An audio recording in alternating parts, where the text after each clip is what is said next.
Hi guys, my name is Rachel Love. I look something like this, and I'm a student at Ball State University, and today I'm going to be talking to you guys about the use of paragraphing as it applies to your narrative writings. To start off, what is paragraphing? Well, a paragraph is a collection of like sentences, usually on a single theme or idea, etc. A paragraph is not defined by a specific number of sentences. Some of us may have heard in previous classes that a paragraph has to have a specific number of sentences in order to be considered a paragraph, but this isn't always true. One sentence paragraphs can be completely valid so long as there is a conscious choice that we make as writers to use that one sentence paragraph. Paragraphs, when you're typing though, are indicated by line breaks and or indentions, and we use these in our narratives when we use dialogue especially. That's one of the places that they become most important. But as a general rule, it's important for us as writers because paragraphing allows readers to more easily follow a piece as opposed to a big block of text, and this paragraphing can help us as writers in calling attention to important sentences if we do use one sentence paragraphs.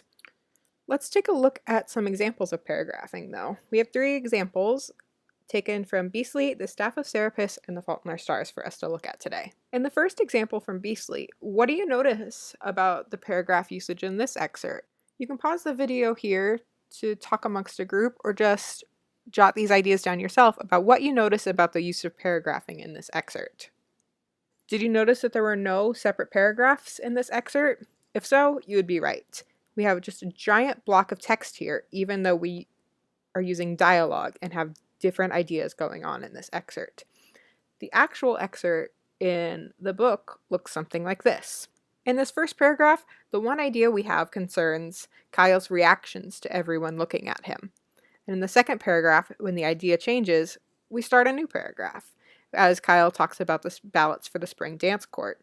And then in the third paragraph, Kyle starts talking about his friend Trey, and his friend Trey starts speaking. Let's have another example though.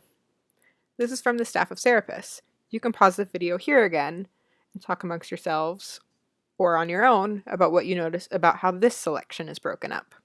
Did you notice that this selection has been broken up into only one sentence paragraphs? If so, you would be right. The actual excerpt looks something like this. In our first paragraph, we have one idea about the two-headed monster, and then in the second paragraph, another idea about how Annabeth's day was going, and then in the third paragraph, we have another idea when Annabeth first mentions the cow manure. When we're writing narrative pieces, we want to avoid using big blocks of text because those can make it difficult for the reader to follow what's going on, but we also want to shy away from using only one sentence paragraphs because then no sentence is important. For one more example though, let's look at this excerpt from John Green's The Fault in Our Stars. The paragraph breaks have been taken out of this excerpt, so pause the video here and think about where you would break this up. Note where you would start a new paragraph. Why are you marking it there?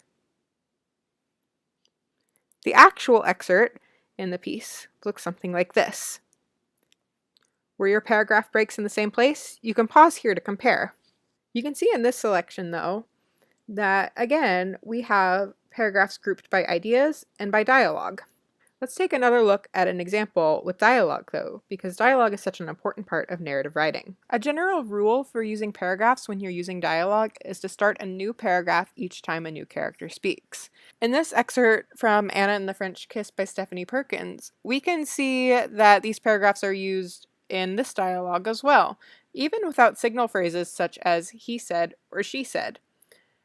When Anna's friend says, "The Beatles are all I listen to, my friends tease me, but," you know who is speaking because of the paragraph breaks, even without that phrase.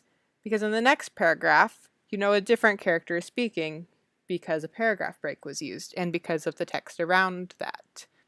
In the John Green example, there is a tag phrase. You can see Hazel's mom saying, "I love you," followed by the phrase, "she said as I got out." And then in the next line, in a new paragraph, Hazel's speech doesn't have a tag phrase, while her mom's speech does. This dialogue is an example of a one-sentence paragraph, for example, but you also get a one-sentence paragraph at the end of this John Green example. Did you notice that? You can pause the video here to read this example from The Fault in Our Stars. You can see that the one-sentence paragraph is, "A boy was staring at me." Why might John Green have used this one-sentence paragraph in his writing? What does this call attention to? By just having "a boy was staring at me" as a one-sentence paragraph, the boy becomes important, and his staring becomes important for Hazel to comment on in later paragraphs. Another example of a one-sentence paragraph that we've already seen is in Rick Riordan's The Staff of Therapists. In this instance, though, the one-sentence paragraph starts off the entire piece when it says, "Until she spotted the two-headed monster, Annabeth didn't think her day could get any worse." Why do you think Rick Riordan might have used this one-sentence paragraph? He may have used this one-sentence paragraph to set up some interest and drama at the beginning of his piece, before delving into the details of why her day couldn't get any worse. Remembering when to use paragraph breaks can be difficult, though, so here's a little trick to help you remember.